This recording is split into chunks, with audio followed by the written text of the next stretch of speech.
ਸਨਮਾਨਯੋਗ ਗੁਰੂ ਸਾਧ ਸੰਗਤ ਜੀਓ, ਫਤਿਹ ਪ੍ਰਵਾਨ ਕਰਨੀ। ਵਾਹਿਗੁਰੂ ਜੀ ਕਾ ਖਾਲਸਾ, ਵਾਹਿਗੁਰੂ ਜੀ ਕੀ ਫਤਿਹ। ਕਈ ਦਿਨਾਂ ਤੋਂ ਬਾਅਦ ਸਿਲਸਿਲਾਵਾਰ ਸਾਹਿਬ ਸ੍ਰੀ ਗੁਰੂ ਨਾਨਕ ਦੇਵ ਜੀ ਮਹਾਰਾਜ ਦੇ ਉਚਾਰਨ ਕੀਤੇ ਹੋਏ ਪੰਜ ਖੰਡਾਂ ਦੀ ਵਿਚਾਰ ਸਰਵਨ ਕਰ ਰਹੇ। ਖੰਡ ਦਾ ਮਤਲਬ ਹੈ ਹਿੱਸਾ, ਪੜਾਅ। ਉਹਨਾਂ ਪੰਜ ਹਿੱਸਿਆਂ ਦੀ ਵਿਆਖਿਆ ਜਿੱਥੋਂ ਅਭਿਆਸੀ ਨੂੰ ਲੰਘ ਕੇ ਸੱਚ ਤੱਕ ਪਹੁੰਚਣਾ ਪੈਂਦਾ। ਸੱਚ ਇੱਕ ਪਰਮ ਰਸ ਹੈ, ਸੱਚ ਇੱਕ ਪਰਮ ਸ਼ਕਤੀ ਹੈ, ਔਰ ਸੱਚ ਹੀ ਸੰਸਾਰ ਦਾ ਮੂਲ ਹੈ। ਇੱਥੇ ਤੱਕ ਪਹੁੰਚਣ ਵਾਸਤੇ ਹੀ ਮਨੁੱਖਾ ਤਨ ਇੱਕ ਵਸੀਲਾ ਹੈ, ਇੱਕ ਉਪਰਾਲਾ ਹੈ। ਇਸ ਵਸੀਲੇ ਦਾ ਮਨੁੱਖ ਸਹੀ ਪ੍ਰਯੋਗ ਕਰ ਸਕੇ, ਇਸਤੇਮਾਲ ਕਰ ਸਕੇ। ਸਤਿਗੁਰ ਨੇ ਕੁਝ ਰਹਿਣੀ ਬਹਿਣੀ ਸਾਡੇ ਸਾਹਮਣੇ ਰੱਖੀ ਹੈ। ਪ੍ਰਥਮ ਧਰਮ ਖੰਡ। ਧਰਮ ਖੰਡ ਵਿੱਚ ਜ਼ਿਆਦਾ ਗੱਲ ਸਰੀਰ ਦੀ ਹੈ, ਕਿਉਂਕਿ ਸਭ ਤੋਂ ਪਹਿਲੇ ਇਹ ਸਰੀਰ ਹੈ, ਇਹ ਦਿਖਾਈ ਦਿੰਦਾ ਹੈ, ਫਿਰ ਮਨ ਹੈ, ਫਿਰ ਆਤਮਾ। ਸਾਧਨਾ ਪਹਿਲੇ ਸਰੀਰ ਦੀ, ਇੱਕਦਮ ਮਨ ਦੀ ਨਹੀਂ ਹੋ ਸਕੇਗੀ। ਬੜੀ ਔਖੀ ਗੱਲ ਹੈ, ਕਿਸ ਤਰ੍ਹਾਂ ਮਨ ਨੂੰ ਸਾਧੋ। ਤੇ ਜਿਹੜਾ ਸਰੀਰ ਨੂੰ ਹੀ ਨਹੀਂ ਸਾਧ ਸਕਦਾ, ਉਹ ਕਿਸ ਤਰ੍ਹਾਂ ਮਨ ਨੂੰ ਸਾਧੇਗਾ। ਪਹਿਲੇ ਸਰੀਰ ਐਸਾ ਬਣਾਣਾ ਜੈਸਾ ਗੁਰੂ ਚਾਹੁੰਦਾ, ਫਿਰ ਮਨ ਵੈਸਾ ਬਣਾਣਾ ਜੈਸਾ ਗੁਰੂ ਚਾਹੁੰਦਾ, ਫਿਰ ਆਤਮਾ ਵੈਸੀ ਬਣਾਣੀ ਹੈ ਜੈਸੇ ਗੁਰੂ ਚਾਹੁੰਦਾ।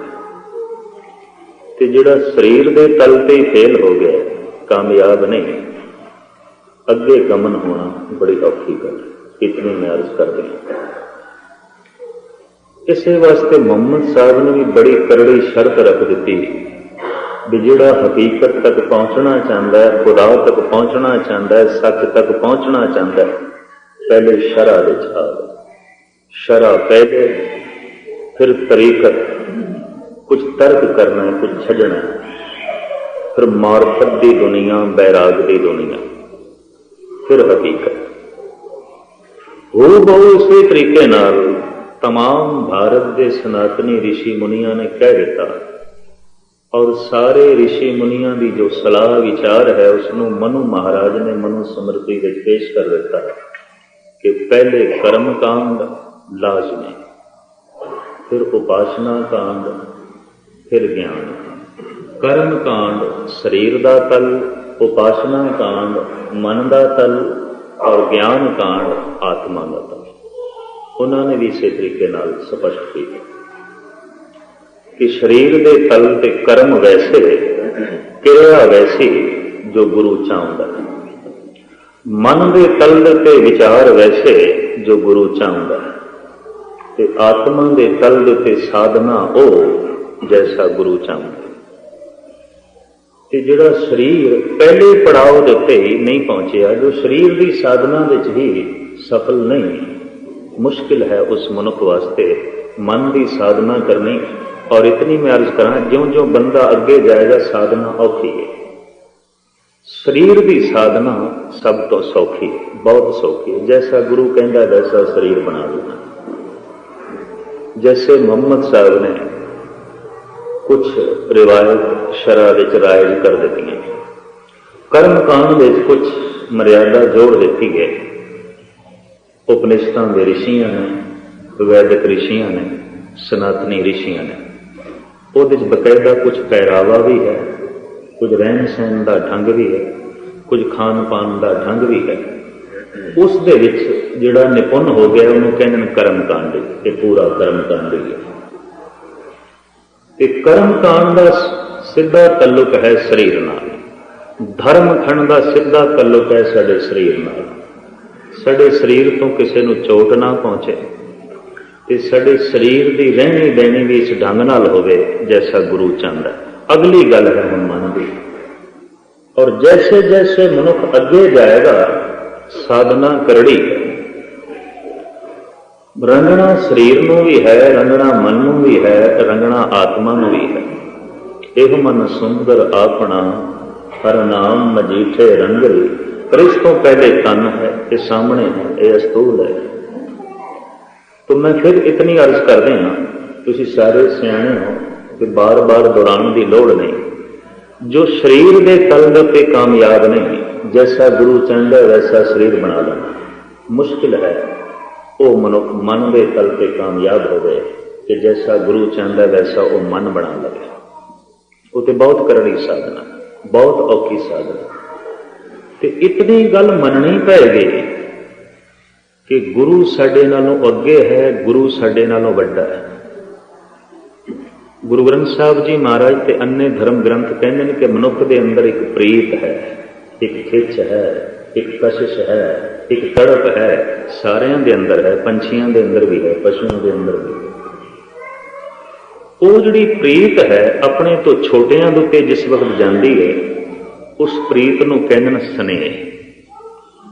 तो वो प्रीत जब अपने ते बराबर वालियां नाल जाके संबंध जोड़ती है, उन्होंने कहते हैं प्रेम। ते ओही प्रीत जब अपने तो वड्डियां नाल संबंधित होंदी है, उन्होंने कहते हैं शरधा। शरधा, प्रेम, स्नेह इक्को ही गल है। छोटियां नाल स्नेह, बराबरी वाले नाल प्रेम, वड्डे नाल शरधा। धार्मिक खोजी कह रहे हैं कि संसार विच शरधा खोंदी जा रही है। क्यों?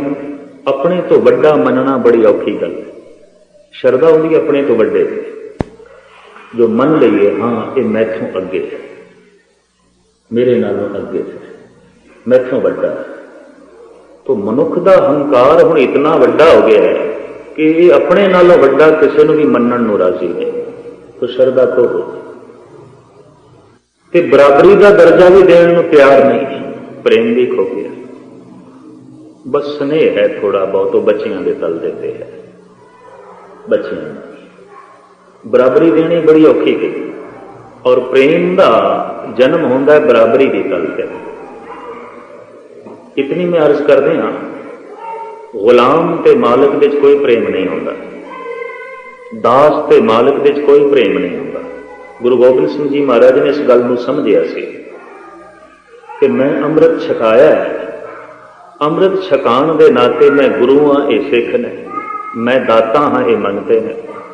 देण के नाते मैं दाता हाँ ये मंगते हैं, देण के नाते मैं गुरु हाँ ये सिख ने। तो बराबरी तो हो ही ना, प्रेम नहीं पैदा होगा। तो पता है आप फिर उन्होंने पंजां दे अगों हाथ जोड़ के खड़े हो गए। हुण मैनूं दे कोई लोड़ नहीं सी, ते अमृत की मूर्ति सन, उन्होंने ते रोम रोम विच अमृत निकलता सी। ऐसा क्यों किया? बराबरी देनी सी, क्योंकि प्रेम बराबरी के गल पे होंदा है। जो छोटा है तो गल बड़ी औखी है। बराबरी मेरे बादशाह ने दी। इस वास्ते शाहद मुहम्मद लतीफ कहता है कि गुरु गोबिंद सिंह जी महाराज का एक रूप नहीं है। उन्हें कुछ जीवन कथा लिखी है, कहता मैं लिखण दे असमर्थ हाँ। बई क्यों? कहता जब मैं देखदा कि हथ दे कलम है कि लिखण दे कोई लीन है, जमुना के तट पे बैठा है, ऐसा प्रतीत होता है कोई शायर है, कोई कवि है। पर जब मैं देखदा हथ दे तलवार है, भंगाणी के युद्ध दे तलवार पे ही चल रही है। जिस हाथ दे कलम से उस तलवार, ख्याल आ जाता है कि कोई सूरमा है, कोई योद्धा। जब मैं देखदा कि उपदेश पिया करदा वाहिद अल्लाह का, उदों एक रहबर प्रतीत होता है, उदों एक गुरु प्रतीत होता है, उदों एक रहनुमा प्रतीत होता है। जब मैं देखता वो सोने के सिंघासन पर बैठा है, गले विच मोतियां की माला पहनी है, शीश पे कलगी लाई है, ऊपर चौर हो रही है, उदों बादशाह प्रतीत होता है, बादशाह, शहनशाह। फिर मैं जब देखना हाथ जोड़ के पंज प्यारियां के अगों खड़ा है, उदों मंगता प्रतीत होता है, भिखारी प्रतीत होता है। भाई साहब भाई नंद लाल भी कहते हैं, हक हक अंदेश गुरु गोबिंद सिंह, बादशाह दरवेश गुरु गोबिंद सिंह। बादशाह कभी दरवेश नहीं होया करते, ते दरवेश कभी बादशाह नहीं होया करते। बगौर कभी मुताला करके देखना, जो बादशाह है वो दरवेश नहीं है, जो दरवेश है वो बादशाह नहीं है। नंदलाल कहना रूहे जमीन पे एक ऐसी मूर्ति आई है जो बादशाह भी है दरवेश भी है, और जिसों हक की झलक मिलती है। हक हक हक कहने सच्चाई, हक हक अंदेश गुरु गोबिंद सिंह, बादशाह दरवेश गुरु गोबिंद सिंह। तो मैं अर्ज कर असी प्रेम पनपदा है बराबरी के तल पे। गुरसिख प्रीत गुरसिख मुख पाए, गुरु की सिख नाल बड़ी प्रीति है, ते प्रीति तां ही हो सकती बराबरी का दर्जा देके, वरना नहीं होती। स्नेह होंदा है अपने तो छोटे नाल, प्रेम होंदा है अपने तो बराबरी नाल, ते श्रद्धा होंदी है अपने तो वड्डे नाल। अंदर जिहड़ी खिच है, जिहड़ी कशिश है, जिन्हों प्रीत कहते हैं, ये तीन रूप बन जाते हैं। छोटियां नाल स्नेह, बराबरी वाले नाल प्रेम, वड्डे नाल शरधा। तो जिस ढंग नाल खोज की धर्मी पुरुषों ने कह रहे हैं कि श्रद्धा खो गई, अपने तो बड़ा मनना ही बड़ी औखी गल है। बई मैथों बड़ा थोड़ी है, श्रद्धा खो गई। ते बराबरी देने भी बड़ी औखी गल हो रही है, बराबरी तो प्रेम भी खो गए। सिर्फ मनुख की दुनिया थोड़ा बहुत स्नेह बचे, बच्चों नाल कर लेना बस, इस तो ज्यादा नहीं। बराबरी नहीं देने को तैयार बंदा, भरा नूं भी बराबरी देनी नहीं पैंदी, भाई जैसा मैं वैसा ही है, इससे मेरे कोई फर्क नहीं। उत्थे ते प्रेम पैदा होगा, भाई ये मैथों वड्डा है। फिर श्रद्धा कहते ने, श्रद्धा मां बाप ते हुंदी सी, प्रेम भरावां भैणां नाल हुंदा सी, स्नेह बच्चियां नाल हुंदा सी।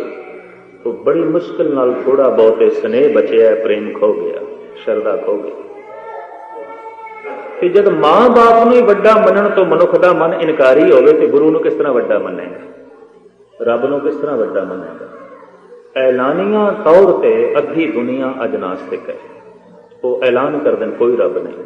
चाइना है, रूस है, चेकोस्लोवाकिया है, बल्गारिया है, हंगरी है, पोलैंड है, ये सब नास्तिक देश।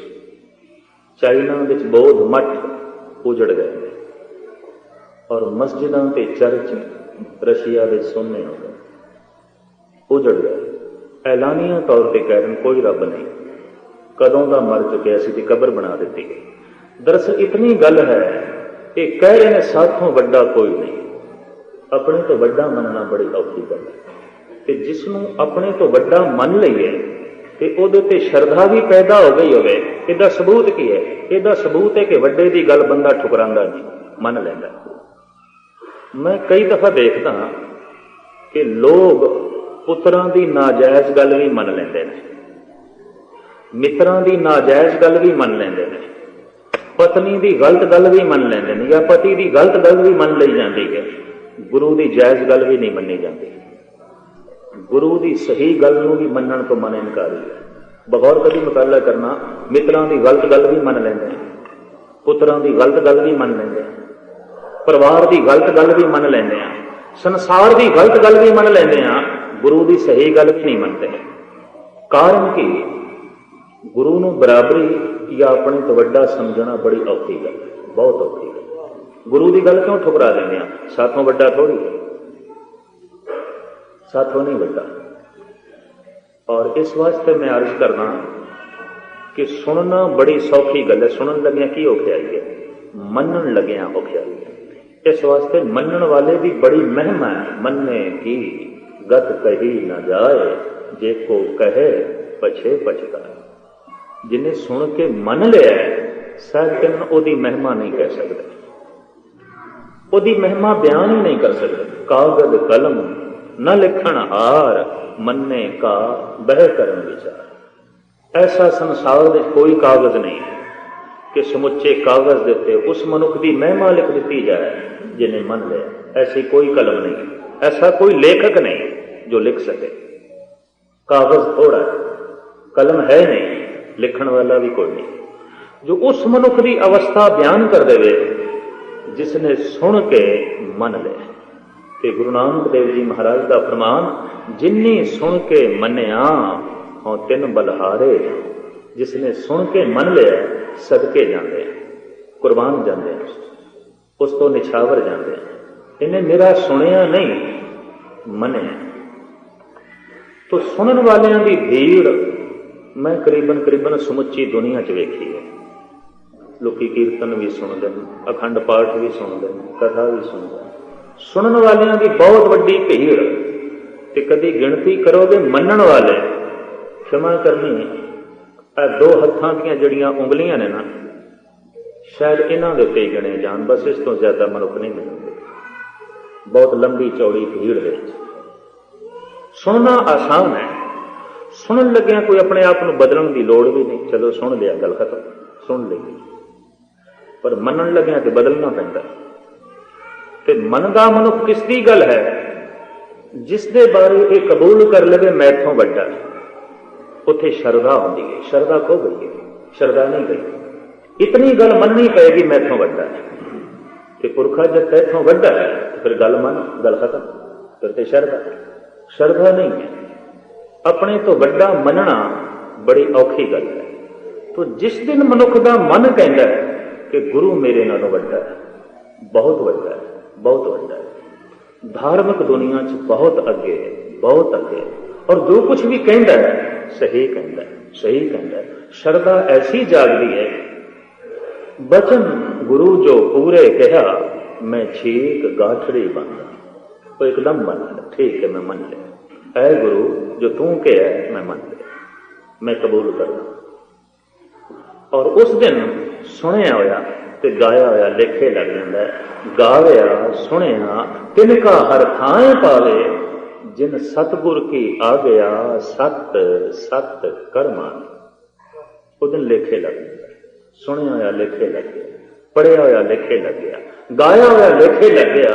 जब अंदरों कह दिता सच है, ठीक है, ठीक है, मैं गलती पे हाँ, तू सही है, मैं कबूलदा, मैं प्रवान करदा। तो मैं इतनी अर्ज कर दिया, सुनने वाले की भीड़ में वेख के किधरे इस चक्कर च ना पै जाना कि लोग मनण वाले ने। ते हो सकता है मेरा अंदाजा गलत हो गए, मैं सुनने वाले वेखे ने समुची दुनिया, सुनने वाले, मनण वाले नहीं, बहुत थोड़े, बहुत थोड़े। और ऐसा भी देखे बार बार सुनते हैं, सालां बदी सुनते हैं, मनना औखा है। क्योंकि मनन लगे बदलना है, मनन लगे तब्दील करना है अपने आप। तो मनना ही बड़ी औखी गल है। सुनन लगे की औखिया जी, तुम सुन लो की औखिया, एक शब्द सतगुरु का वाक सुन लो की औखिया जी। पर जब मनन की गल आएगी बहुत औखा।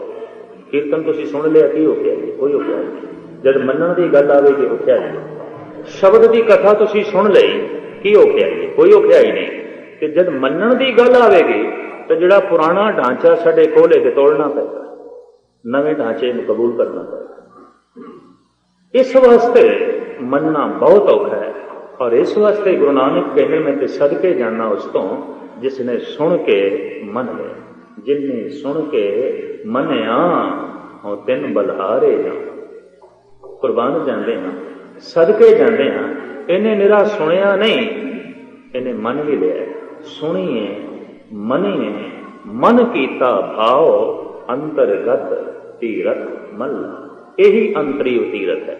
ਇਹਦੇ ਨਾਲ ही सारी मैल धुल जाती है। सुनिया है तो फिर मनिया है तो फिर अंदर भाव प्रेम पैदा हो गया, श्रद्धा पैदा, हिरदा साफ हो गया, शुद्ध हो गया। निरी सुनदियां गल नहीं बनेगी। ये ठीक है कि उपनिषदां दे ऋषि कहते हैं श्रुतवा धर्मं विजानाति, बई सुनन दे नाल ही धर्म की प्राप्ति होती है। दरअसल सुनन दे नाल धर्म का बोध मिलता है। पर हुण धर्मी बनना है, मेरे बोध नाल गल नहीं बनेगी। बोध तो हासिल हो गया, ज्ञान तो मिल गया, सूझ तो मिल गई। पर हुण इस सूझ नूं वरतना है, मनना है, जिंदगी दे ढालना है। इतना तो पता चल गया कि दीवा किवें जलाएगा। पर हुण पता चल गया इहदे नाल ते अंधेरा नहीं मिटना, दीवा जलाना पैना, तां जाके गल बनेगी। तो ये जिहड़ा जलाना है ना, ये गल औखी, ये वास्ते कोई साधन जुटाने पैने। तो मैं अर्ज करे असीं सहजे सहजे ज्यों ज्यों मनुख की सुरत गुरमत के मार्ग पर चल रही है, नवी तो नवी तब्दीलियां आउंदियां ने। प्रथम पड़ाव है धर्म खंड, शरीर का खंड। शरीर नूं ऐसा बनाना है जैसा गुरु कहता है। तो शरीर की रहनी बहनी, मन की रहनी बहनी, आत्मा की रहनी बहनी। यदि शरीर की रहनी बहनी ठीक नहीं, वो मन की की खाक ठीक होगी, वो किस तरह करेगा? मन तो बहुत सूक्ष्म है, आत्मा उसको भी ज्यादा सूक्ष्म है कि जिहड़ा मोटा है शरीर दिखाई दे रहा है, इनू ही काबू च नहीं रख सकता, मन नूं कित्थे काबू च रखेगा? किस तरह रखेगा? तो प्रथम धर्म खंड, धर्म खंड विच की तू शरीर नूं मर्यादा दे। मर्यादा की है? तो मर्यादा सतगुर खुल के दस देंदे। रहतनामे साडे सामने ने, वो साडी रहत मर्यादा, वो शरीर वास्ते है, मन वास्ते नहीं। बाणी का जिहड़ा पाठ है ये मन वास्ते है, शब्द का जिहड़ा जाप है वाहिगुरू वाहिगुरू का, ये आत्मा वास्ते। इतनी गल फिर मैं बार बार ना दोहरावां। जिहड़ा बंदा हुण जाप आरंभ कर देंदा है ते शरीर नूं ऐसी क्रिया, ऐसी रहत दे देंदा है जो गुरु नूं प्रवान है, गुरु नूं कबूल है, उस बंदे की सुरत अगे चल पैंदी है। वो ज्ञान खंड विच पहुंचदी, नवे द्वार खुलते हैं। पर खुलासा आपने सरवण किया है, ज्ञान खंड विच पहुंचया होया मनुख व्यक्ति का पुजारी नहीं रहता, वो शक्ति का पुजारी होता। ओदी दृष्टि विच परमात्मा व्यक्ति नहीं, शक्ति। जाप जारी है, सुरत अगे चली गई। वो सरम खंड, मेहनत का खंड, ये खंड बड़ा करड़ा, क्योंकि ज्यों ज्यों अगे जाना है चढ़ाई बिखड़ी होती जाए, बहुत बिखड़ी।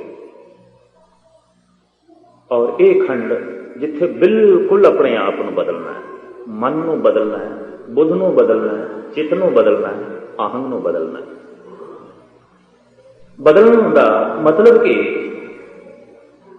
दरअसल जब अंदरों कोई गलत फुरना ना पैदा होवे, मन बदल गया, कोई गलत विचार पैदा ही नहीं होता। और जब बुद्ध कोई गलत फैसला ही ना करे, बदल गई बुद्ध। बुद्ध बदली सिद्ध पाई, कहो कबीर बुद्ध हर लई मेरी, बुद्ध बदली सिद्ध पाई। भगत कबीर कहने हैं जिहड़ी पुरानी बुद्धि सी ना मेरी, वो ते रब ने चुरा लई। पता है हरि का नाम की है? हरि का आखिरी अर्थ की है? हर का आखिरी अर्थ है चोर। मैं हैरान सी कि भारत के ऋषि मुनिया ने परमात्मा नूं हरि क्यों आख्या? हरि का मतलब है चुराण वाला, हर का मतलब है चोर। हरि दे होर कोई अर्थ नहीं। हरि परमात्मा वास्ते शब्द है हर।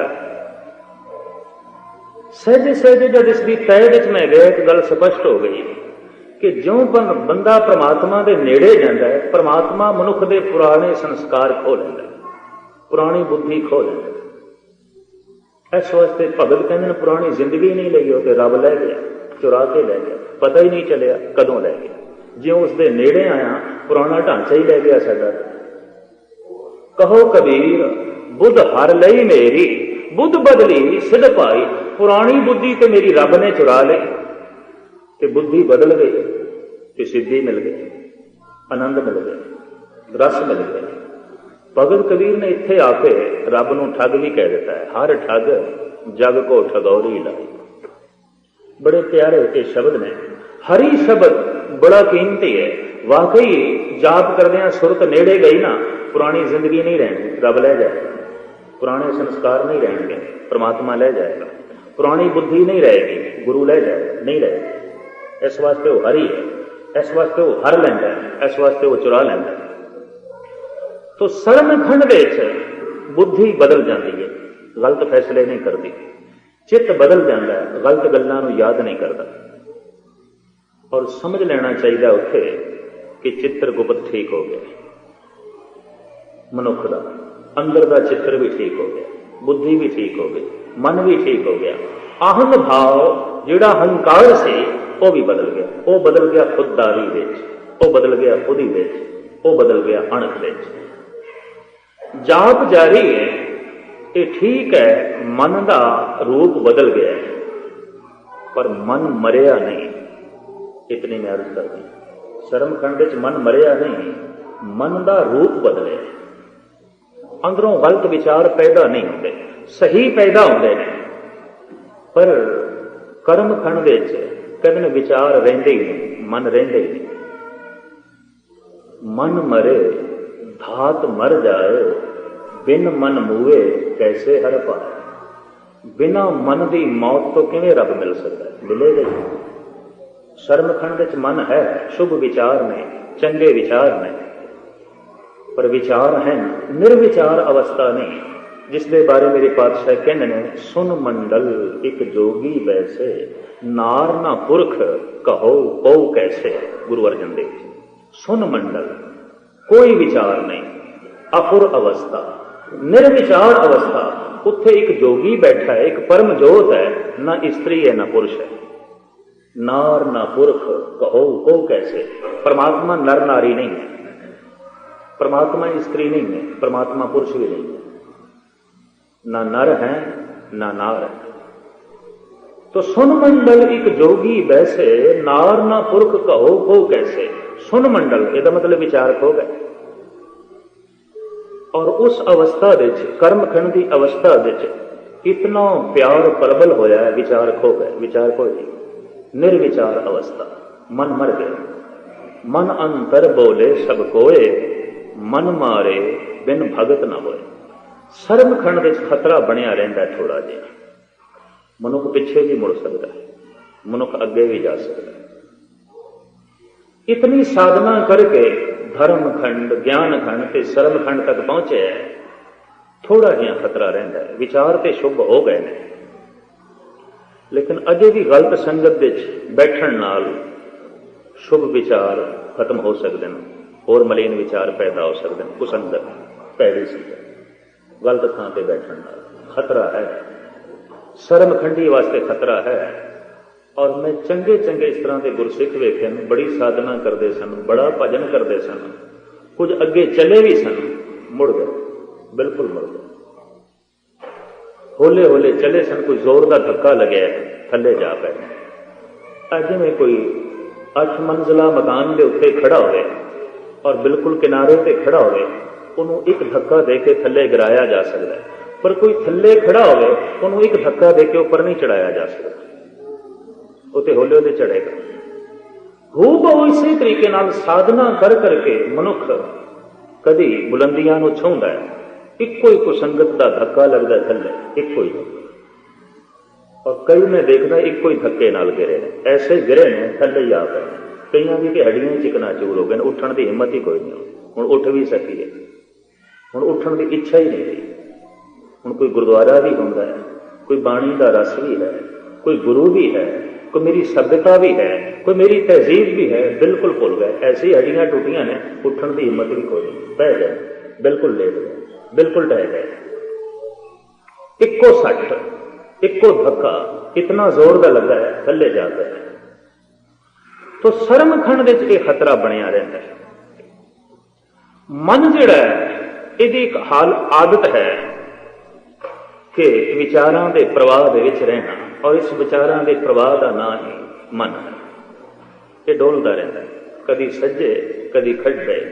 उदाहरण के रूप में एक घड़ी का जो पेंडलुम है, जिवें सज्जे खब्बे जाता है, हूबहू मन की हालत यही है, कदी शरीर की तरफ जाता है, कदी आत्मा की तरफ। ये विचकार है। जब शरीर की तरफ जाता है तो वासना पैदा होती, लोभ पैदा होता, भय पैदा होता, तृष्णा का जन्म होता है, ईर्ष्या का जन्म होता है। तो जो मन का झुकाव आत्मा की तरफ होता है, फिर निर्वैरता पैदा होती है, निर्विचार अवस्था पैदा होती है। क्योंकि आत्मा की तरफ जाता, आत्मा साड़ के रख देती है।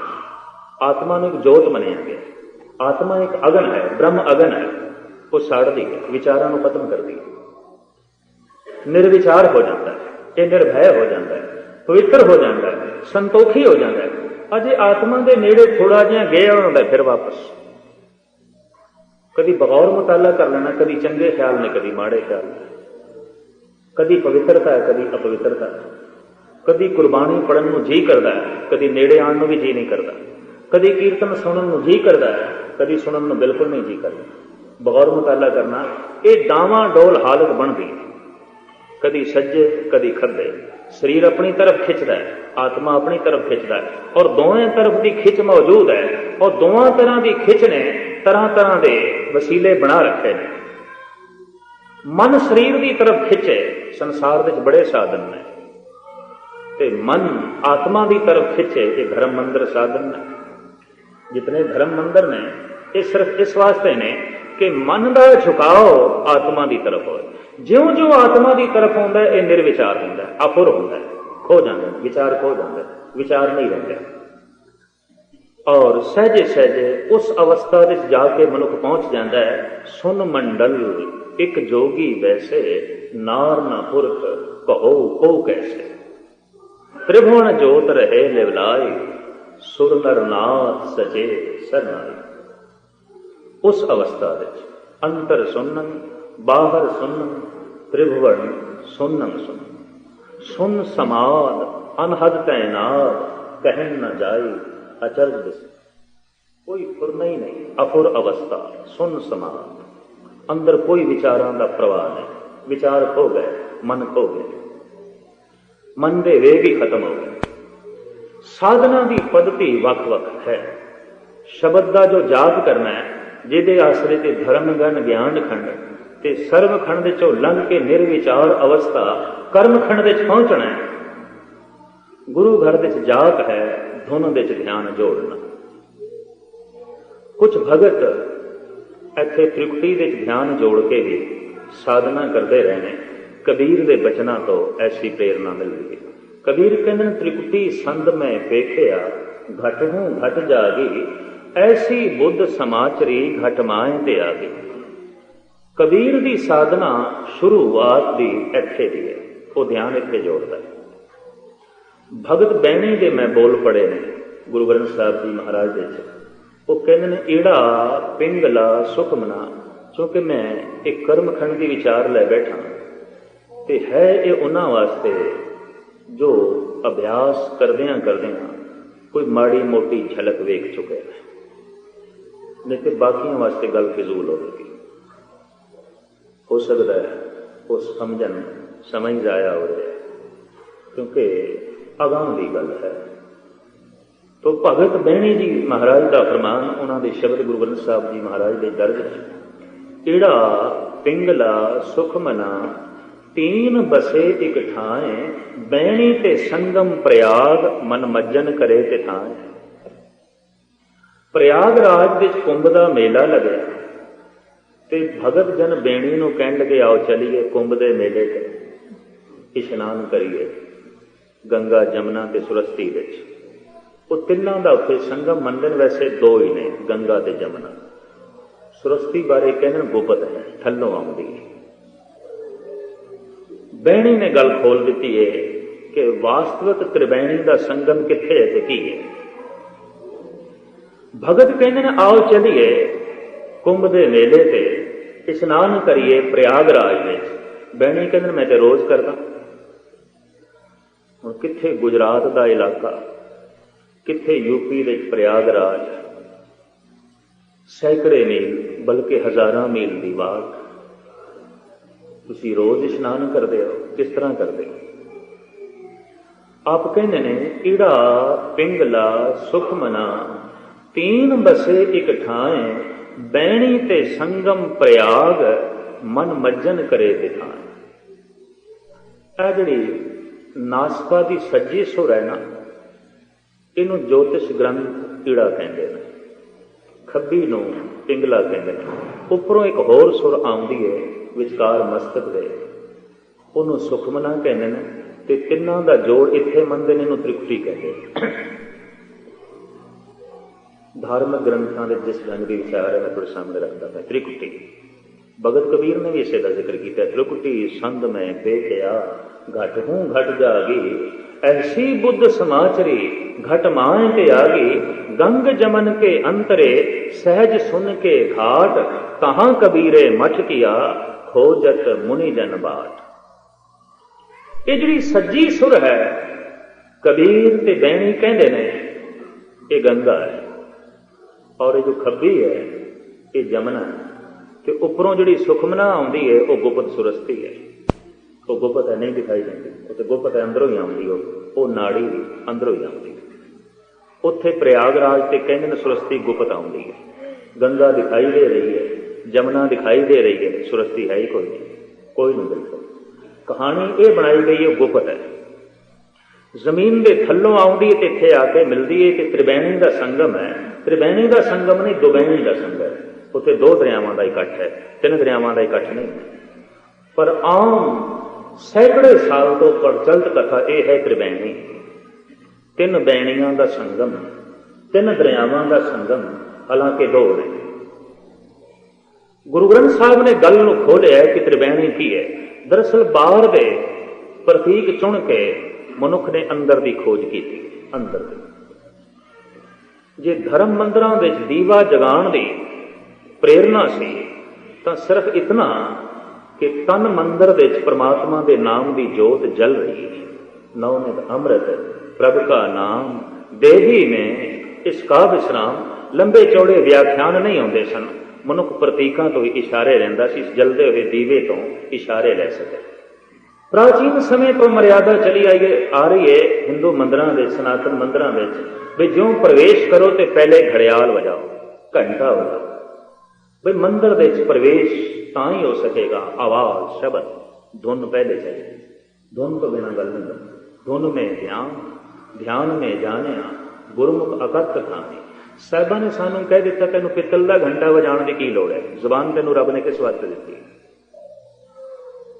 ਤੇ ਤੈਨੂੰ ਬਾਕੀ ਨਿਕੰਮੇ ਦੀਵਿਆਂ ਦੇ ਚੱਕਰ ਵਿੱਚ ਪੈਣ ਦੀ ਕੀ ਲੋੜ ਹੈ। ਆਤਮ ਜੋਤੀ ਦੇ ਅੰਦਰ ਪਈ ਜਲਦੀ, ਉਸ ਤੋਂ ਰੋਸ਼ਨੀ ਲੈ, ਉਸ ਤੋਂ ਪ੍ਰਕਾਸ਼ ਲੈ। ਫਿਰ ਇਹ ਵੀ ਹੁਕਮ ਹੈ ਹਿੰਦੂ ਮੰਦਰਾਂ ਵਿੱਚ ਵੀ ਧੂਪ ਦੀਪ ਜਲਾਓ, ਮਹਿਕਾਰ ਸੁਗੰਧੀ ਚਾਰੋਂ ਪਾਸੇ ਫੈਲਾ ਦਿਓ ਤੇ ਸਹਿਜ ਦਿਨ ਅੰਦਰ ਦੀ ਸੁਗੰਧ ਨੂੰ ਪ੍ਰਗਟ ਕਰ। ਅਗਰ ਵਾਸ ਤਨ ਸਾਸ, ਤੇਰੇ ਬੜੇ ਅੰਦਰ ਸੁਗੰਧੀ ਹੈ।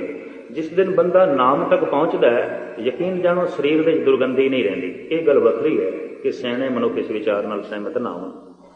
ਤੇ ਮੈਂ ਐਸਾ ਸਮਝਦਾ ਕਿ ਬਹੁਤ ਸਿਆਣੇ ਤੇ ਸਿਆਣਪ ਦਾ ਮਾਨ ਰੱਖਣ ਵਾਲੇ ਮਨੁੱਖ ਕਈ ਦਫਾ ਉਰਾਰ ਹੀ ਰਹਿ ਜਾਂਦੇ। ਕਿਉਂ ਕਿ ਸਾਇੰਸ ਜਿੱਥੇ ਖਤਮ ਹੁੰਦੀ ਹੈ ਨਾ, ਧਰਮ ਦੀ ਗੱਲ ਉੱਥੋਂ ਸ਼ੁਰੂ ਹੁੰਦੀ ਹੈ। ਉੱਥੋਂ ਸ਼ੁਰੂ ਹੁੰਦੀ ਹੈ। ਧਰਮ ਬਹੁਤ ਅੱਗੇ, ਬਹੁਤ ਅੱਗੇ। ਔਰ ਧਰਮ ਨੂੰ ਸਮਝਣ ਵਾਸਤੇ ਸਾਇੰਸ ਕੋਈ ਵਸੀਲਾ ਨਹੀਂ। ਧਰਮ ਨੂੰ ਸਮਝਣ ਵਾਸਤੇ ਧਰਮ ਹੀ ਚਾਹੀਦਾ, ਬਸ, ਹੋਰ ਕੁਝ ਨਹੀਂ। ਧਰਮੀ ਬਣੋ ਕਿ ਧਰਮ ਨੂੰ ਸਮਝ ਸਕੋਗੇ। ਵਿਗਿਆਨਕ ਨਹੀਂ ਸਮਝ ਸਕਦਾ, ਸਾਇੰਸਦਾਨ ਨਹੀਂ ਸਮਝ ਸਕਦਾ। ਧਰਮੀ ਬਣ ਕੇ ਧਰਮ ਦਾ ਆਨੰਦ ਮਾਣਿਆ ਜਾ ਸਕਦਾ ਹੈ। ਹੋਰ ਕੋਈ ਤਰੀਕਾ ਨਹੀਂ, ਹੋਰ ਕੋਈ ਵਸੀਲਾ ਨਹੀਂ, ਹੋਰ ਕੋਈ ਉਪਰਾਲਾ ਨਹੀਂ। ਅੰਦਰੋਂ ਮਹਿਕ ਵੀ ਪੈਦਾ ਹੁੰਦੀ ਹੈ। ਮਨੁੱਖ ਦੀ ਇਹ ਇੱਛਾ ਹੈ ਕਿ ਬਹੁਤਾ ਪ੍ਰਕਾਸ਼ ਹੋਵੇ, ਆਲੇ ਦੁਆਲੇ ਸੁਗੰਧੀ ਹੋਵੇ, ਤਾਂ ਹੀ ਤੇ ਤਨ ਦੇ ਉੱਤੇ ਸੁਗੰਧੀਆਂ ਲਾਉਂਦਾ। ਔਰ ਇਹ ਪੁਰਾਣੇ ਰਿਸ਼ੀ ਮੁਨੀਆਂ ਦਾ ਕਹਿਣਾ ਸੀ, ਅੰਦਰੋਂ ਸੁਗੰਧੀ ਵੀ ਫੁੱਟ ਪੈਂਦੀ। ਗੁਰੂ ਨਾਨਕ ਦੇਵ ਜੀ ਵੀ ਕਹਿੰਦੇ ਅਗਰ ਵਾਸ ਤਨ ਸਾਸ। ਜੈਨੀਆਂ ਦੇ ਧਰਮ ਗ੍ਰੰਥਾਂ 'ਚ ਲਿਖਿਆ, ਮੈਂ ਸਵਾਮੀ ਮਹਾਵੀਰ ਦੀ ਕਥਾ ਪੜ੍ਹ ਰਿਹਾ ਸੀ, ਉਹਨਾਂ ਵਿੱਚ ਲਿਖਿਆ ਕਿ ਮਹਾਵੀਰ ਦੇ ਤਨ ਤੋਂ ਸੁਗੰਧੀ ਫੁੱਟਦੀ ਸੀ। ਤੇ ਪਹਿਲੇ ਮੈਂ ਸੋਚਿਆ ਲੋਕੀ ਆਪਣੇ ਅਵਤਾਰਾਂ ਬਾਰੇ ਗੱਲ ਵਧਾ ਕੇ ਲਿਖੀ ਛੱਡਦੇ ਨੇ, ਬਹੁਤ ਕੁਝ ਲਿਖ ਛੱਡਦੇ ਨੇ। ਪਰ ਬਾਬੇ ਦੀ ਇਹ ਪੰਕਤੀ ਪੜ੍ਹੀ, ਅਗਰ ਵਾਸ ਤਨ ਸਾਸ। ਤਨ ਵਿੱਚੋਂ ਮਹਿਕ ਪ੍ਰਗਟ ਹੁੰਦੀ, ਸਵਾਸਾਂ ਵਿੱਚ ਸੁਗੰਧੀ ਆ ਜਾਂਦੀ ਹੈ। ਧੂਪ ਦੀਪ ਕਰਨ ਦੀ ਕੀ ਲੋੜ। ਆਤਮ ਦਾ ਦੀਵਾ ਜਗਾ ਜੋ ਜਲ ਰਿਹਾ ਹੈ, ਉਹਦੇ ਪ੍ਰਕਾਸ਼ ਤੋਂ ਆਨੰਦ ਮਾਣ। ਤੈਨੂੰ ਦੀਵਿਆਂ ਦੇ ਚੱਕਰ 'ਚ ਪੈਣ ਦੀ ਕੀ ਲੋੜ ਹੈ। ਔਰ ਹਿੰਦੁਸਤਾਨ ਵਿੱਚ ਦੀਵਾਲੀ ਪਤਾ ਕਿਹੜੇ ਦਿਨ ਆਉਂਦੀ ਹੈ? ਮੱਸਿਆ ਦੀ ਰਾਤ, ਅਮਾਵਸ ਦੀ ਰਾਤ, ਅੰਧੇਰੀ ਰਾਤ।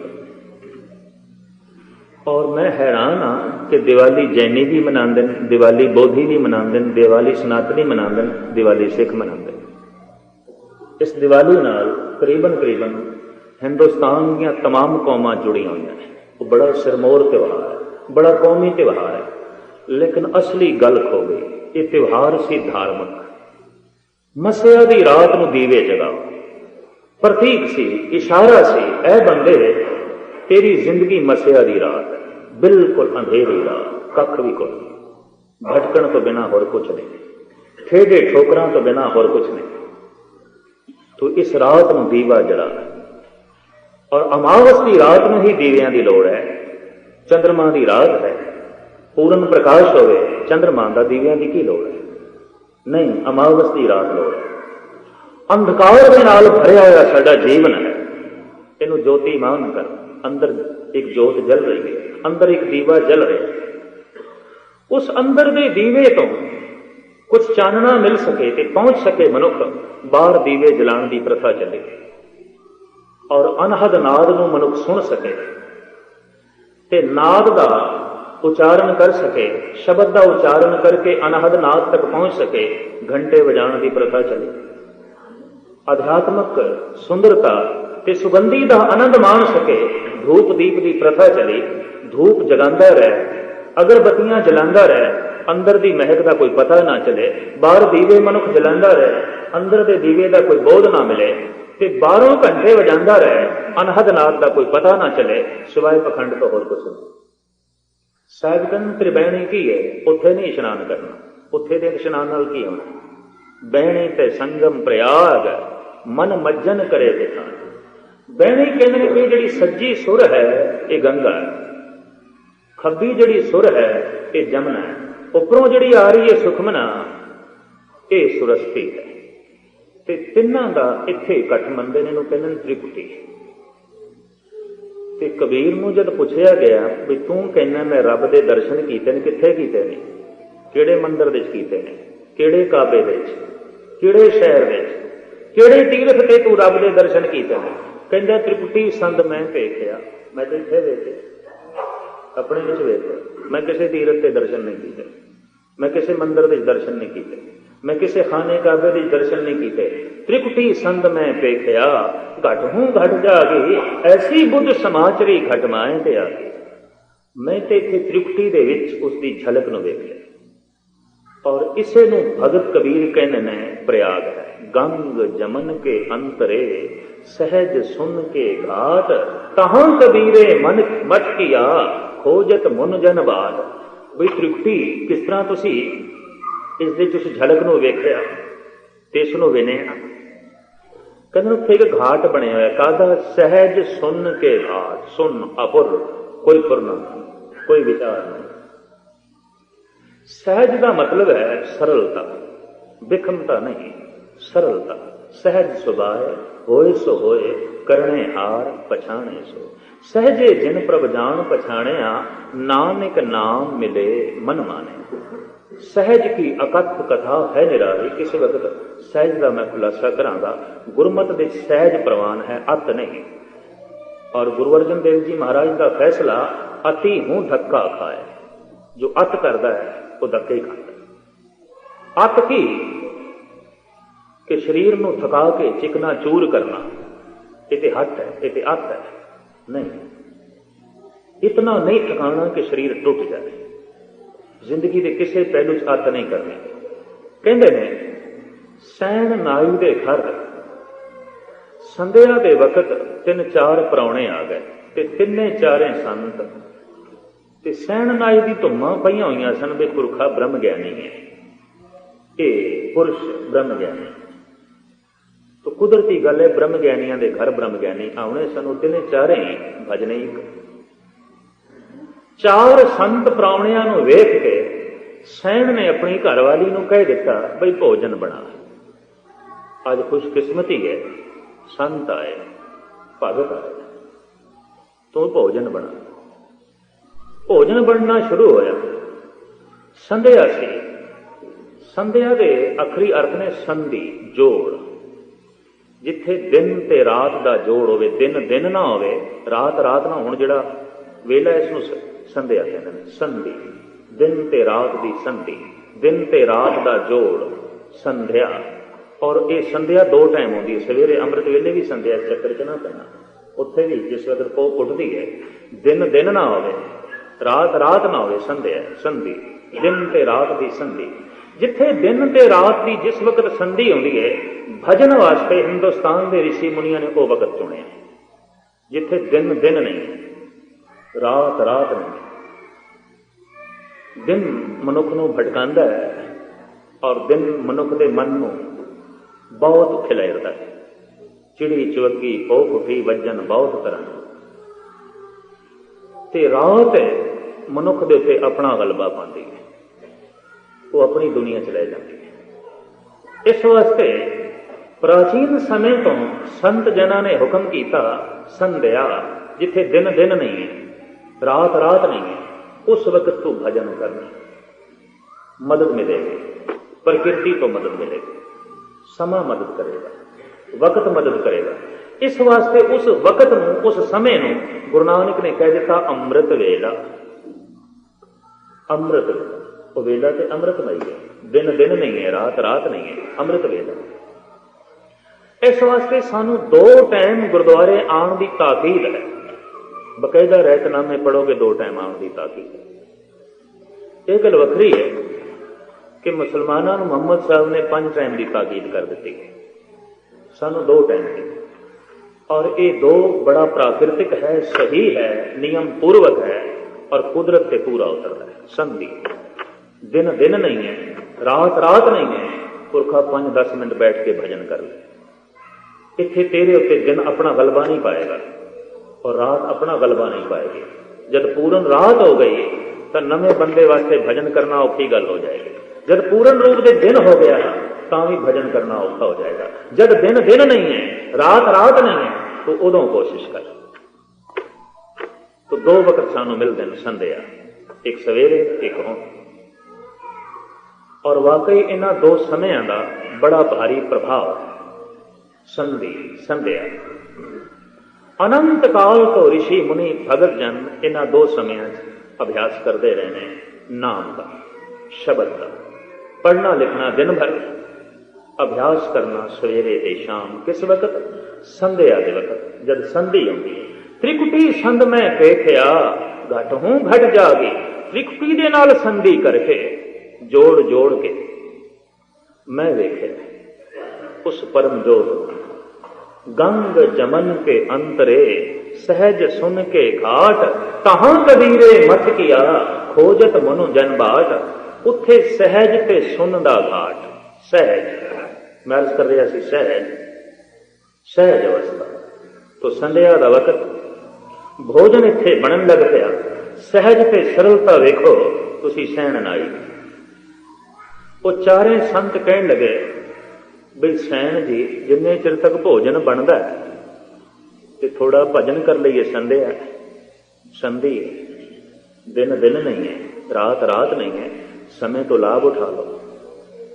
लोग समा पास पै करते हैं, हैरानगी होती है। कईयां कोल तो समय ही बिल्कुल थोड़ा रह गया है, पैर कबर दे चले, अजे भी समा पास पै करते हैं। समय को सफल करने की कोशिश नहीं चाहिए तो सी समा सफल करते, वक्त को भाग लाते, वक्त को सिरे चाड़। खैर संध्या समय तो लाभ उठा लिया तो खड़तालां पकड़ लिया और खड़तालां नूं सुर करके प्रभु के गीत गाने शुरू किए। सैन भी विचे शामिल होया और एक रंग रतड़ा होवे ना, एक सिर्फ एक, वो 10-15 बंदियां नूं जोड़ देवे। कुदरती गले सतसंगत इस वास्ते महिमा इत्थे एक भी कोई भजनीक होवे उहदे असर नाल कई जुड़नगे। इस वास्ते कहा गया नवे बंदे वास्ते कलियां सतसंग करना बड़ी औखी गल है। उन्होंने गुरुद्वारे आना चाहिए। गुरुद्वारे होए सो जी पास। इत्थे गल बने मतां कोई एक होवे रंग रखला, मतां किसी एक दी सुरत अगे गई होवे ओदा सदका गल बने। कोई एक सत दे नेड़े चला गया होवे। भगत कबीर ने साफ कह दिता है, कबीर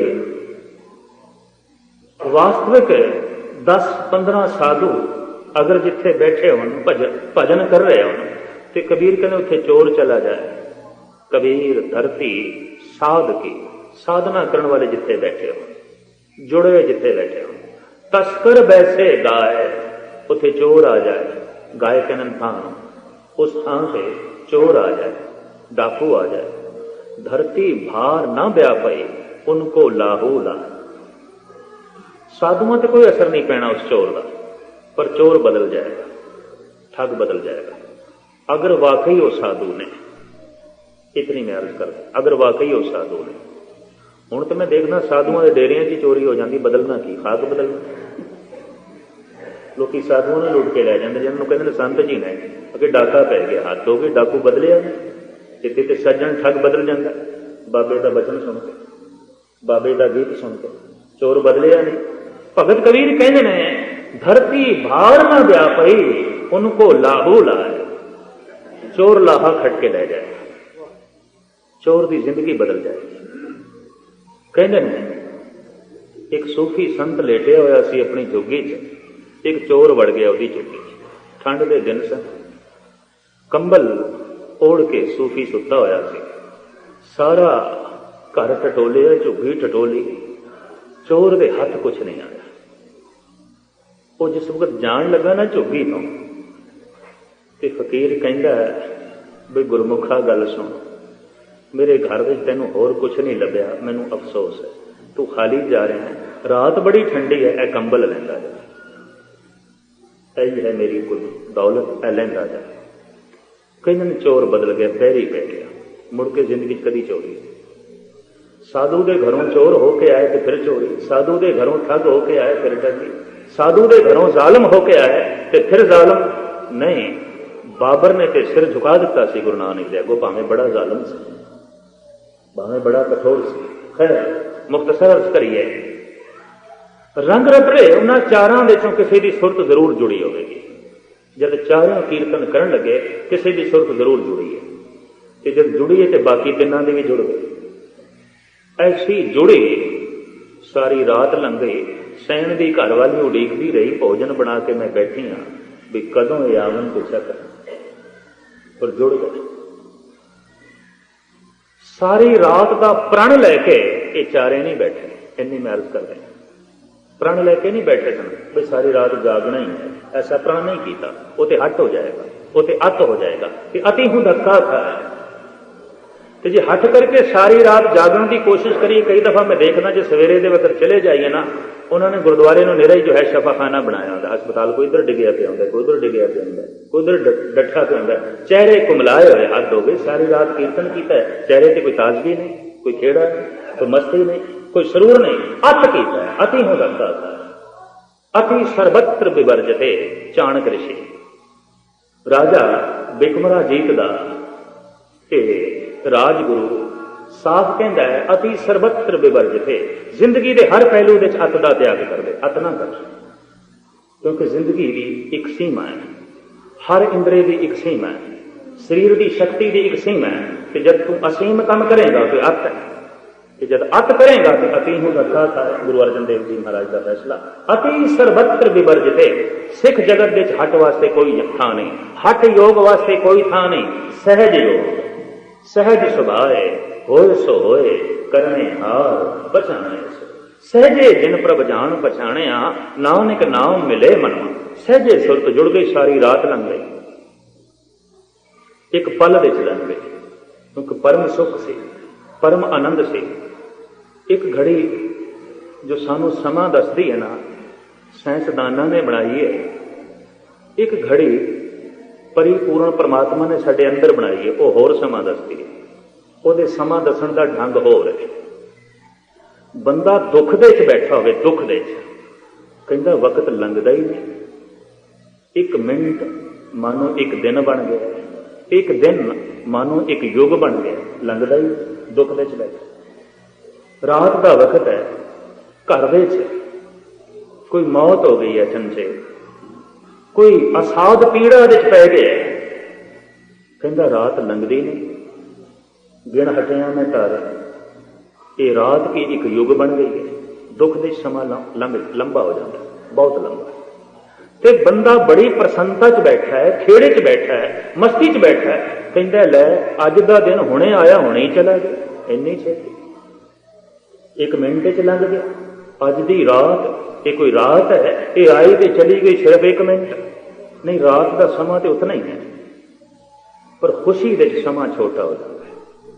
कहता लै दिन आया तो लंघ गया, दुख दे समा लंबा हो जाता है और लंघदा नहीं। कहता अज का दिन तो लंघदा ही नहीं, पहाड़ हो गया, अज की रात तो लंघदी ही नहीं, एक युग हो गई है। दुख दे समा लंबा हो जाता है। मन की घड़ी कुछ होर दसती है, थोड़े हाथ की घड़ी कुछ होर दसती है, मन की घड़ी कुछ होर दसती है। मन कुछ होर कहता है, दिन बहुत लंबा हो गया, कतई नहीं लंबा होया, पर दुख दे लंबा हो जाता है। दिन कहता बहुत छोटा हो गया, एक मिनट से लंघ गया, कतई नहीं, दिन तो अपने वक्त से लंघे है, पर खुशी दिन छोटा हो जाता है। खुशी दे समा जिहड़ा है ये छोटा हो जाता है, बहुत छोटा हो जाता है। ਤੇ ਜਦ ਬੰਦਾ ਸਮਾਧੀ 'ਚ ਚਲਾ ਜਾਂਦਾ ਉਹਨੂੰ ਕਹਿੰਦੇ ਅਕਾਲ, ਜਿੱਥੇ ਸਮਾਂ ਖੋ ਜਾਂਦਾ, ਸਮਾਂ ਰਹਿੰਦਾ ਹੀ ਨਹੀਂ। ਦਿਨ ਸੋ ਰਹਿਣ ਨਹੀਂ, ਵੇਦ ਨਹੀਂ ਸ਼ਾਸਤਰ, ਕਹਾਂ ਬਸੇ ਨਿਰੰਕਾਰਾ, ਕਹਿਤ ਕਬੀਰ ਨਰ ਤਿਸੇ ਲਿਆ ਵੋ ਬਾਵਰਿਆ ਸੰਸਾਰਾ। ਸਮੇਂ ਦਾ ਬੋਝ ਕਿਸ ਤਰ੍ਹਾਂ ਹੁੰਦਾ? ਦਿਨ ਰਾਤ ਕਰਕੇ। ਕਬੀਰ ਕਹਿੰਦੇ ਮੈਂ ਤਾਂ ਉਸ ਦੁਨੀਆ 'ਚ ਪਹੁੰਚ ਗਿਆ ਜਿੱਥੇ ਨਾ ਦਿਨ ਹੈ ਨਾ ਰਾਤ ਹੈ, ਸਮਾਂ ਹੈ ਹੀ ਨਹੀਂ। ਸਮੇਂ ਦਾ ਬੋਝ ਤੇ ਦਿਨ ਰਾਤ ਕਰਕੇ ਹੈ ਨਾ। ਦਿਨ ਸੋ ਰਹਿਣ ਨਹੀਂ, ਵੇਦ ਨਹੀਂ ਸ਼ਾਸਤਰ, ਕਹਾਂ ਬਸੇ ਨਿਰੰਕਾਰਾ, ਕਹਿਤ ਕਬੀਰ ਨਰ ਤਿਸੇ ਦਿਆਵੋ ਬਾਵਰਿਆ ਸੰਸਾਰ। ਇਹ ਪਾਗਲ ਬਈ ਸੰਸਾਰੀਓ, ਕਿਹੜੇ ਚੱਕਰ 'ਚ ਪਏ? ਉੱਥੇ ਦਿਨ ਕੋਈ ਨਹੀਂ, ਉੱਥੇ ਰਾਤ ਕੋਈ ਨਹੀਂ। ਅਕਾਲ, ਅਕਾਲ ਦਾ ਮਤਲਬ ਹੈ ਜਿੱਥੇ ਸਮਾਂ ਨਹੀਂ। ਕਾਲ ਕਹਿੰਦੇ ਸਮੇਂ ਨੂੰ, ਅਕਾਲ ਜਿੱਥੇ ਸਮਾਂ ਨਹੀਂ, ਜਿੱਥੇ ਵਕਤ ਨਹੀਂ। ਇਤਨੀ ਖੁਸ਼ੀ, ਇਤਨਾ ਆਨੰਦ ਜਿੱਥੇ ਸਮੇਂ ਦਾ ਬੋਧ ਰਹਿੰਦਾ ਹੀ ਤੋ ਜੁੜ ਗਏ ਚਾਰੇ। ਇਤਨੀ ਖੁਸ਼ੀ ਪੈਦਾ ਹੋਈ, ਇਤਨਾ ਆਨੰਦ ਪੈਦਾ ਹੋਇਆ। ਇੱਕ ਰਾਤ ਇੰਜ ਲੰਘੀ ਜਿਵੇਂ ਇੱਕ ਪਲ, ਸਿਰਫ ਇੱਕ ਪਲ। ਔਰ ਸਵੇਰੇ ਅੱਖ ਖੁੱਲੀ, ਦੇਖਿਆ ਤੇ ਦਿਨ ਚੜ ਗਏ। ਔਰ ਘਰਵਾਲੀ ਨੇ ਸ਼ਿਕਵਾ ਕੀਤਾ, ਭੋਜਨ ਬਣਾ ਕੇ ਮੈਂ ਬੈਠੀ। भजन ने इतना तृप्त कर दिता, भोजन भूल गए। भजन ने इतनी मस्ती दे दी, भोजन भूल गए। भजन ने इतना सरूर दे दिता, भोजन की याद नहीं रही। और भजन ने इतना लीन कर दिता, वक्त का पता ही नहीं चले, समय का बोध ही नहीं, समय का कोई पता ही नहीं चलिया। आफुर अवस्था दे चले गए। उस ही आफुर अवस्था को भगत बैणी जी कहते हैं, ईड़ा पिंगला सुख मना तीन बसे एक ठाए, बैणी ते संगम प्रयाग मन मज्जन करे ठाए। बई उस तृप्ति दे मेरा मन लीन हो गया। उत्थे मैं रोज इशनान क्या करदा, मन लीन हो गया, मन खत्म हो गया। मन लीन हो गया, मन मर गया। जब कोई दरिया सागर दे च लीन हो जाता है तो दरिया कित्थे रहिंदा? खत्म हो गया। जब मन नाम दे च लीन हो जाता, मन कित्थे? उत्थे तो नाम ही रहिंदा, मस्ती रहिंदी है, सरूर रहिंदा है, प्रकाश रहिंदा है। मन खो जाता है, मन मर जाता है। और सही मैंने भगती का रस भी उदों ही पैदा होता। मन अंतर बोले सब कोए, मन मारे बिन भगत ना होए। मन मरे हाथ मर जाए, बिन मन मुए कैसे हर पाए। श्री राग मल्ला पहला। साहिब गुरु नानक देव जी महाराज कहते, जो मन मरदा तृष्णा मर जाती, मन मरदा दुविधा मर जाती, मन मरदा आशा मर जाती है, मन मरदा वैर विरोध मर जाता है, मन मरदा संसार मर जाता है। और जब मन मरदा निरंकार प्रगट होता है, ईश्वर प्रगट होता है। मन मरे धात मर जाए, बिन मन मुए कैसे हर पाए। कर्म खंड विच मन नहीं रहता, शर्म खंड विच रहिंदा है। और उत्थे डर भी बनिया रहिंदा किथे मन मुड़ ना जाए। बड़ी मुश्किल नाल साधिया। चंगे विचार ने, हुण माड़े विचार नहीं, मन नूं निर्मल कीता है। मन मरिया नहीं, मन नूं शुद्ध कीता। हुण माड़े विचार नहीं आते, चंगे आते। पर विचार आखिर विचार ने, चाहे चंगे ने ते चाहे माड़े ने। तुसीं इत्थे चंगे विचारों च भी लीन रहो, समाधि थोड़ी लगनी है, कतई नहीं लगनी, सवाल ही नहीं पैदा। एक स्टेज ऐसी है जिथे चंगे विचारों की भी कोई लोड़ नहीं। बुरा की ते चंगा की, हम नहीं चंगे बुरा नहीं कोय, प्रणत नानक तारे सोए। कि बाहर की दुनिया भी अंदर की दुनिया भी, नेक की ते बद की, पाप पुण्य दो एक समान। पाप पुण्य ते भई कहावत, को नरक को सुरग बचावत। ये दोवें कहावत ने पाप पुण्य। ये जो है उस अवस्था में कोई मैंने नहीं है, पुण्य की ते पाप की। वो ऐसी अवस्था अपुर जिथे कोई फुरना नहीं, चंगा फुरना भी नहीं, माड़ा फुरना भी नहीं, अपुर अवस्था। उसनू साहिब गुरु नानक देव जी महाराज सुन समाद अनहद ते नाद कहते। सुन मंडल एक जोगी वैसे, नार ना पुरख कहो को कैसे। उत्थे एक परम जोत प्रगट होती है जो नारी नहीं है, पुरुष नहीं है, स्त्री पुरुष नहीं है। वो व्यापक जोत है, वही सच है, वही ईश्वर है। साहिब कहते ने जिस वक्त बंदा इत्थे ही पहुंचता है अपुर अवस्था विच, तो कर्म खंड की बाणी जो उत्थों की बनतर इतनी जोर वाली है कि बचना विच ताकत आ जाती है, जबान विच सत्य आ जाती है, कदमां विच क्रांति आ जाती है, हत्थां विच बरकत आ जाती है। होर जो कुछ मिलता है, गुरु अमरदास जी महाराज ने कुछ गल खोली है। इशारतन एक पंक्ति में रखते हैं, बाकी का खुलासा कल करांगा। साहिब कहते ने 9 निधि 18 सिद्धि, पिछे लगियां फिरन जो हर हिरदे सदा ब्रह्म बिंदे तिसदा ब्रह्मत रहे, एक शब्द लिवलाए, एक शब्द लिवलीन हो जाए। लीन का मतलब मन खत्म हो गया, शब्द है मन नहीं रहा, अफुर अवस्था। हुण अनाहद नाद प्रगट हो गया। 9 निधि 18 सिद्धि पिछे लगियां फिरन, जो हर हृदय सदा वसाए।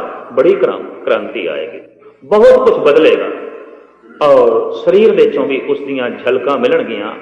और वो किहड़ियां किहड़ियां झलकां ने, गुरु ग्रंथ साहब जी महाराज ने कुछ लिखिआ है, पर भूमिका दे च मैं तुहाडा सारा समा लै गया।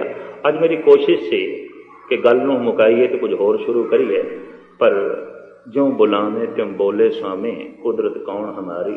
जिवें बाबा बुलांदा है तिवें उस पासे चल पईदा। तो कोशिश करांगे कल इस विचार नूं समाप्ति करके कोई होर लड़ी तुहाडे सामने आरंभ करिए। और गुरु बाबा मेहर करन कि अफुर अवस्था जिसकी तुसी विचार सरवण की, अफुर कोई फुरना नहीं, निर्विचार कोई विचार नहीं, बैठे हाँ अंदर कोई विचार नहीं। तो विचार का मतलब है संसार जितनी विचार करोगे उतनी दूर चले जाओगे। विचार ही लगे, जेड़े जेड़े पासे भी विचार करोगे उसे उसे पास तुसी चले गए। निर्विचार कोई विचार नहीं, तुसी बैठे हो विचार जरूर ने। और मैं इतनी अर्ज करते हाँ, असी पूरे के पूरे गुरुद्वारे नहीं बैठे। मन का कुछ हिस्सा घर होवेगा, कुछ बाजार होवेगा, कुछ किसी होर मुल्क दे होवेगा, कोई हो सकता है दुश्मनों के कोल बैठा होवे, कुछ मित्रों के कोल बैठा होवे। मन का बहुता एक छोटा जिहा हिस्सा इत्थे होवेगा, बाकी बाहर है। हुण साहिब गुरु नानक देव जी महाराज का फरमान है, बीज होंदा ना ते उन्होंने दल देईए ते फिर जमीन दे बोईए, कोई पैदा होंदा, दलिया होया बीज नहीं पैदा होंदा। साहिब कहने जे एक होए तां उगवे, रुत्ती हूं रुत होए, एक होए। साबत दाना होवे, बीज साबत होवे ते उगदा है, दलिया होया कित्थे पैदा होंदा। अब क्यों उगवे दाल, दाल ते नहीं पैदा होंदी, दलिया होया बीज नहीं पैदा होंदा। साडा मन बीज है पर दलिया होया, कुछ हिस्सा बाजार पे है, कुछ हिस्सा घर पे है, कुछ हिस्सा किसी होर थां ते, कुछ हिस्सा किसी होर थां ते। धार्मिक अनुभवी पुरुष कहंदे ने जे 100 हिस्से मन दे करिए तो सिर्फ एक हिस्सा ही नाम जपण दे वेले आउंदा है, बाकी कोई नहीं, बाकी बाहर नहीं।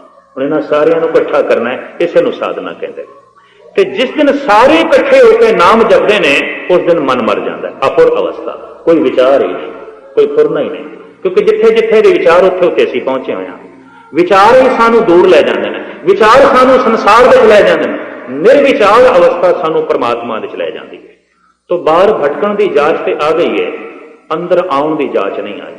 इसे नूं मेरे पातशाह कहंदे मेरे मन परदेसी वे प्यारे, आओ घरे। बाहर क्यों जाना, कित्थे तक जाएगा, अपने घर दे चा, अपने ठिकाने ते आ। बहुता भटके हैं, बहुत भटके हैं, आ अपनी थां ते आ। ते जो अपनी थां दे आउंदा है, हुंदा की है उत्थे दरिया दरिया नहीं रहिंदा, सागर हो जाता, लीनता हो गई, खत्म, मन लीन हो गया, उत्थे मन मर गया। मन मरे धात मर जाए, बिन मन मुए कैसे हर पाए। इस कर्मखंड विच जो कुछ प्रगट होंदा है, कल मैं कोशिश करांगा, गुरु बाबे ने मेहर की ते मेरी सुरत बनाई रखी ते विचारां तुहाडे सामने रखांगा। अज इत्थे समाप्ति, जो कुछ आपने सरवण कीता, अंतिम अरदास साहिब गुरु नानक देव जी महाराज के चरणों च। पातशाह जिस जिस खंड दे आपने अपनी बाणी च विचारां लिखियां ने, उस खंड दे सानू दर्शन होवन, ताकि जिंदगी सफल होवे। भुल चुक लई खिमा दी याचना। वाहिगुरू जी का खालसा, वाहिगुरू जी